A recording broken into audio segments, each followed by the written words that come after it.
Welcome back again to my YouTube channel. Pupunta kami ng Scarborough Town. Nakatulog kasi kami ni Marvin. Paano ba to? Tatapon muna kami ng basura. Ayan. Kikitain namin sila Kuya Kuya Gerson siya kasi Kuya Rainier. May pasok sila ate sila Kuya Alice si ate Mary Ann. Guys, bali mag 6:30 na ata. Napakataas ng sikat ng araw. Grabe. Yung batok natin, natago ko. Humingitim na naman to. Wala kasing bas eh. Ang itim na rin ang batok mo. Pati yung hati ng kulay mo, hating-hati na. Hindi ako nagdala ng jacket. Ang init. Grabe. Wala kasing bus. Dumaan na, ganun be? Hindi, kanina pa. Kanina pa. Tapos matagal pa yung next na dating. Ayun lang. Kaya, ayan. Lakad na lang kami papuntang station. Mabilis lang naman kami sa Scarborough Town kasi Warden to Kennedy. Isang station lang ng subway. Tapos pagbaba namin Kennedy, sakay lang kami ng bus. Eh madaming bus papuntang Scarborough Town, di ba be? Ilang bus yun, sunod-sunod. Kaya mabilis lang. So mula Kennedy to Scarborough Town, 10 minutes lang guys. Mabilis lang. Init-init guys. Naisipan ni Marvin na ilagay ko doon yung bag sa batok ko. Para di mainitan. Grabe. Grabe yung taas ng sigat ng araw doon. Dito medyo natakpan na kasi yung mga puno-puno eh. Natatakpan na ng puno dito. Ayun. Yung sakit talaga. Hindi ko mainga nga tong aking bibig ko. May masakit dito. Tapos dito may masakit. Hindi siya sa ngipin guys. Gums yun, promise. Ang sakit. Ang sakit, parang may bilog-bilog. Pero kinakapa ko ng ng dila ko. Hindi ko siya makapa kung nasa ang part. Kung nasa ang part siya, ang hirap hanapin. Ang sakit talaga, hindi ko na mainga na maayos. Ano kaya yun? Dami na nagbababa. Uwian na kasi ngayon yung mga gantong oras, mga alas 5 yung mga nag-out, no? Ay, ang dami, nakita nyo, ang dami dyan. Tayo sa taas. Sana dumating agad yung tren namin. Ayan na, on the way na kami guys. Dito pa rin tayo nakapeso sa mainit. Bebe kong gwapo. Hindi na nasusuot bebe yung sing-sing ko. Sikip na. Kaya pakinggan niya akong sinasabi. Ang alin? Kennedy Station? Be, nagsara na! Oo! Iwan tayo. Ay, 129. Ay, umalis na rin. Wala na tayo sakyan. Ito naman yung next na bus. Papuntang Scarborough Town. Nawawala na naman daw ako. Ayun na. Grabe, napakainit. Ayan, on the way na kami.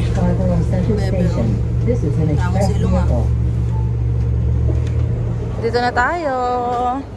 Scarborough Town. Galing din kami. Ay, hindi tayo pumasok dito kanina. Diretso uwi kami kanina eh.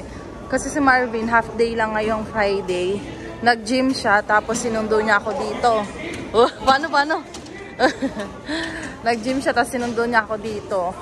Tapos diretso kami uwi. Tulog kami. Antok na antok kasi kami ni Marvin eh.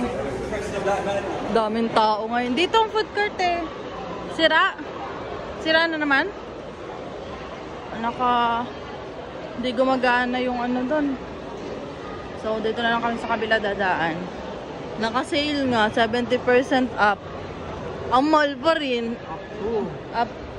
Ang mahal pa rin. Nung mga tininang konsel, nasa 70 plus pa rin.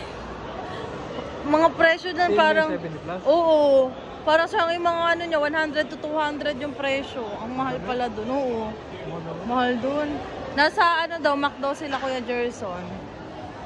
Magtatanggal na sila ng mga pang-summer na sandals. Ubos na. Ayan, kasama namin sila Kuya Gerson, si Kuya Rainier. Hindi pa natin sa gusto mo na hindi pa natin nabibili yung sapatos na gusto mo diyan. Nag-sale ba? Hindi mo sinabi. Hindi mo na binili, sayang. Hindi mo binili. Di wala kang pamporma. Yung sapatos ni Marvin, oh, yung pinakamamahal niya galing kay Tita Rhea. Ngumanganga na pala yan, be. Bumubuko na. Igiglo daw niya. Ayan sila. Doon kami mag-Starbucks kami doon sa may Midland. Kasi dito, walang pupwestuhan. Kasama lang si Kuya Gerson. Magko-commute kami. Malapit lang naman, mga 7 minutes drive. Tapos kapag nag-bus, 7 minutes lang din naman, guys. Sobrang bilis lang naman. Hindi mo mawala yan. So, bababa na kami ni Marvin. Tsaka ni Kuya Gerson. Ayan na. Late ako. Over. Hoy, tumatawag ba si Kuya Rainier sa'yo? Check mo nga. May nag-miss call sa akin eh. Number lang. Hindi ko pa ata nasa-save number ni Kuya Rainier. Ayan, nandito na kami. Ayun pa! Ayun pala si Kuya. Ayan, nandito na rin sila Ate Luvim. Nauna pa kami kila ate. Hindi, parang nauna kami bumaba. Tapos nandun sila sa kanto. Ayan yung Starbucks. Meron din dito sa labas. Pinagdikit-dikit na namin upuan sa loob kasi hiwa-hiwalay. Hindi kakasya kami. So, ayan. Say hi, Heaven! Hello! Kamukha ni ate. Parang Kuya Rainier yun. Sabi niya, ano, malayo. Heaven, you're so pretty. Kasi kaya Ayun, kukunin na nila yung, ano, yung mga in-order. Hirap din nung kasi ang layo ng biyahe. Lang oras din yun eh. 18 hours. Kaya, uy, tagal. May ano pa sila? Tigil ate? Wala. Diretso yun? Oo nga. ano? Korea? Ay, Korea. Korea City. Kailangan na kasi. Ayan yan sa atin? Ito akin. Marami kang Akin. kilala. Hindi ako makapag-part-time. Mahirap pag malalayo yung part-time. Kasi nung last year kuya, yung trabaho ko, yung part-time. Doon lang din, isang company lang din. Parang hintay lang ko ng 1 hour. Ay, ayos. Yung dati kong trabaho. Kaya tanong ko nga si Sir Ali, Sir, may part-time ba? Gabi na. Ah. Siguro mga alas 4 o alas 6. What's up? Ano yun? Time check, 11:35. Antok ka na. Oo. Uwian na. Ayan, gaya kayos ng tinto. Titiktok si Heaven. Bye-bye na kay Ate Lee. Bye Ate Lee. Thank you. Bye-bye. Ingat. Okay, uwi na kami nila. Heaven. Ano kayo sasakay? Baka mag-ano na lang kami kuya. Ihina ako eh. Uber. Magkano? Dito kami. Sa bukas. Ah, may pasok nga pala ako bukas. Dapat? Magkano? Pick up. Nasasakay. May bus kayo dyan, kuya? Ah, buti may mga bus pa dyan. Dito na kami sa Kennedy. Ayan, sobrang liwanag guys, oh. Napakaliwanag. Naiihi na talaga ako. May din ako.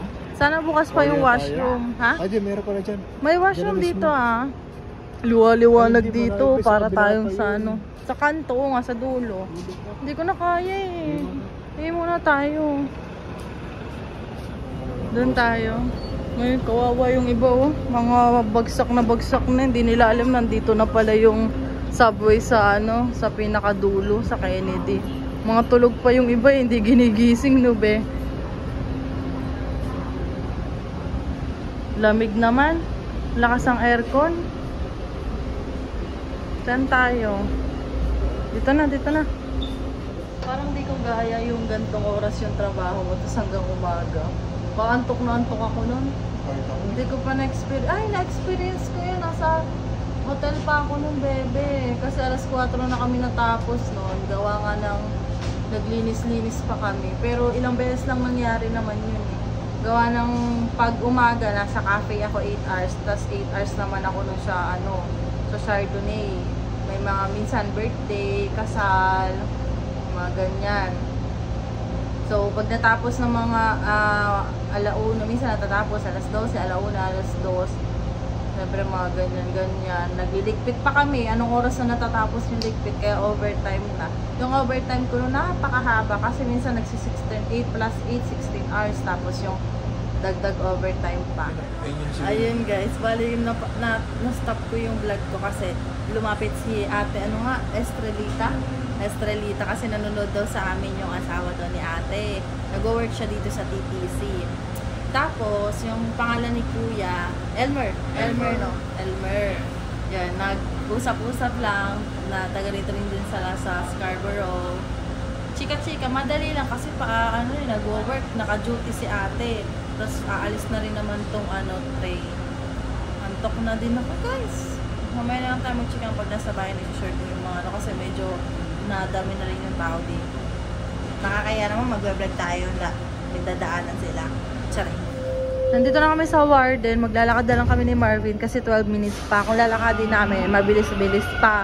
Tsaka hindi na naman mainit kaya okay lang maglakad. Kaso medyo mahangin na no sa labas. Medyo malamig na. Pero okay lang, mabilis lang naman. Bibilisan na lang namin yung lakad ni Marvin. So guys, nandito na kami sa bahay ni Habi. At siya nasa labas siya kasi magsasaing siya. Tapos ilalabas niya yung iuulan ko bukas na naka-freezer. Dahil nga may work ako bukas, walang work si Marvin. Gigising din siya ng maaga. Kasi pagluluto niya ako ng breakfast, yun ang ginagawa ni Marvin. Ipagluluto niya ako ng breakfast kapag may pasok ako ng Sabado at Linggo. Diba? Buti na lang yung hobby ko laging nandyan for me. Taray. So, ayun. Kanina, nagchichikan kami nila kuya. So, chika nung kapanuhunan nila, ate, nung panahong, kasi nagtanong kami, paano po yung ano nyo nung dati nag-uusap? Kasi nga ngayon, madali na nga kasi merong Facebook, Skype, na pwede mag-video call. Kasi dati wala. Sulat lang, ipapadala sa Pilipinas, tapos nadating ng kay kuya daw, pag ipapadala Canada to Philippines, 14 days bago dumating sulat. Parang yung Pilipinas pa puntang Canada, mas mabilis siya. Parang 7 days, 6 days, ganun. Ang hirap daw talaga noon. Tapos, ayun, syempre may mga nalaman din kami. Yung anak kasi nila ate na first baby, sa Pilipinas pinanganak. Tapos, ang nangyari, edi bapunta na sila dito sa Canada. Pupunta na sila dito sa Canada noon. Tapos, iwan daw yung baby sa Pilipinas. Tapos, sabi, hindi daw pumayag si kuya noon dahil nga citizen siya, si ate, PR. Parang PR na pag pinakasalan ba yung automatic na PR na agad or hindi pa yung citizen, no? Ayun. Bale, nung nagsulat daw siya dito sa Canada about dun sa anak, automatic naging citizen agad yung anak dahil nga si kuya citizen dito sa Canada. Sabi ko, ay, ang galing, ganun pala yun, no? Pero pag PR, Pilipinas, hindi. PR lang yung bata, pero hindi siya citizen. Kaya maganda, dito na mga anak kami, kung kami hindi pa PR or PR na kami ni Marvin dito, dumating tayo na maging PR. Dito na namin papanganak yung baby namin. Kasi nga, sabi nila, maganda rin daw dito mga anak dahil alaga daw talaga. Talaga may monthly check-up, tapos talagang alaga talaga, ganto ganyan. Tapos may naano ako na nakakuha sila ng diaper, good for 3 months na daw no, paglabas nila ng hospital. Sabi ko, yung galing, grabe. Tapos yun nga, wala kang gagastos. Yun nga kagandahan dito sa Canada. Kaya yun, hindi na namin iniisip ni Marvin about sa mga mataas yung tax, ganto ganyan.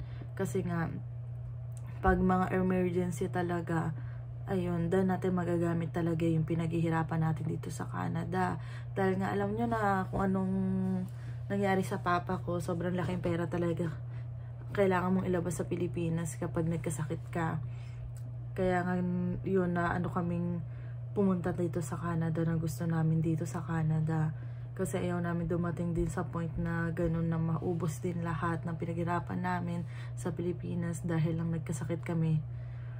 Tapos yun, pag nagkaanak, kasi may kakilala ako na nasasarian siya, talagang ang laki daw na nagastos nila, tapos naging komplikado pa. Kasi may mga napapanood din ako na ganun nga, pag mga biglaang kailangan pang ICU yung bata, ganto, di ilang araw yon, minsan nga buwan pa yon, wala silang binabayaran daw dito, talagang libre talaga lahat. Tapos lalo pag mga critical talaga, diba? Kaya ayun, kaya yun ang inaano namin ni Marvin, basta may kahit pa paano may naitabi kami pera, nakaipon, wala nang problema sa amin yun, masaya na kami. Tapos chika-chika naman kami about sa, kasi lahat si Marvin, si Kuya Jerson, tsaka sila ate pag umuwi sa Pilipinas, balik bayan talaga kasi nag-abroad sila. So pag uuwi ka, hindi mo talaga may iwasan na may mga taong biglang magiging close, makiki-close na, uy, nag-uwi ka na pala, gato-gato, baka naman pasalubong ka, di may iwasan mga ganon-ganon. Oh, tapos, ang ano lang masakit pa, yung binigyan mo na nga sila, tapos sasabihan ka pa ng, ito lang. Sabi, ito lang, yun lang daw. Pero syempre nga, hindi naman tayo dito nagpapakapagod sa abroad para lang ipaano sa kanila sa Pilipinas yung mga perang yon, parang ipamigay sa kanila. Kung ano lang yung kaya nating ibigay, yun lang ba, hindi yung parang iaasa naman nila lahat, 'di ba? Yung mga ibang mga obligasyon na dapat silang gumagawa doon sa pamilya nila, iaan na lang nila doon sa mga kakilala nila na akala nila ang ganda-ganda ng buhay sa abroad, pero ang totoong buhay naman sa abroad hindi madali. 'Di ba? Talagang kayod ng kayod. Kaya nga pag-uwi sa Pilipinas, talagang sinusulit nila yung bakasyon nila kasi ilang araw lang minsan. Kasi mga kakilala namin nang minsan ang kabilisang bakasyon nila sa Pilipinas 2 weeks lang. Sabi ko, grabe, ang bilis ng 2 weeks, 3 weeks. Pinakamatagal na yung 1 month daw. Kasi nga kahit nagbabakasyon ka, may binabayaran ka dito sa Canada. Hindi pwedeng porket nagbakasyon ka mag-stop yung bayarin mo sa phone, sa bahay, 'di ba? Tapos sa sasakyan, dire-diretso daw 'yan. Kaya ayun, kaya sabi ko sa amin ni Marvin, pag uuwi kami, family lang talaga yung ano namin. Ipapasyal namin sila, ikakain namin sila doon. Sila muna yung priority namin pag umuwi kami. Kasama namin silang mag-enjoy. Talagang susulutin namin yung bakasyon. Hindi muna namin intindihin yung mga ibang tao. Pero syempre, mayroon din naman kaming mga ibang kaibigan. Syempre, kung sino yung mga kaibigan totoong nandyan talaga sa yung mga panahong hirap ka rin, yun talaga yung gusto kong mga balikan din, makasama ko rin sila. Kasi may mga ibang mga kaibigan na kaibigan mo lang sila kasi kailangan kanila, pero pag wala silang kailangan sa'yo, hindi ka nila maaalala. Yun lang ang masakit. Yung lagi ka nandyan sa kanila, pero pag ikaw naman nagka-problema, hindi ka na nila maaalala. Kaya, ayun, hayaan na lang. Basta mag-enjoy na lang kami pag dumating yung time makapagbakasyon kami sa Pilipinas. Susulitin talaga namin ni Marvin lahat. Ako kasi, madami talaga akong hindi pa napupuntahan kasi laking probinsya talaga ako. Saka wala naman kaming sasakyan. Tulad nila Marvin, may sasakyan sila. Kaya, anytime kahit saan sila gumara. Meron kami motor. Pero pinakamalayo lang na namomotor namin, Lucena. Ayan, Lucena. 1 hour mula sa lugar namin. Kasi, malayo yung amin, talagang as in province talaga yung sa amin. Wala pa dong mga Jollibee, di pa siya city, talagang super layo. Pero masaya naman dun sa lugar namin kahit malayo kami sa Kabiasnan. Ay, Kabiasnan man. Masaya lalo na pag piyesta. Kaya sabi ko, magbabakasyon ako, gusto ko Pasko or piyesta sa lugar namin kasi masaya. Tsaka ang nakakamiss ay yung Pasko. Siyempre, sanay din akong Pasko. Kasama ko talaga sila mama. 1 beses lang ata, 2 beses lang ako napahiwalay sa kanila nung nasa Manila ako nagtatrabaho. Tapos, nung nagka-pandemic, balik na uli ako sa kanila, diba? Tapos, ngayon, nag-abroad na ako. Talagang hindi talaga ako makaka-uwi ng Pasko, diba? Kasi ang layo-layo.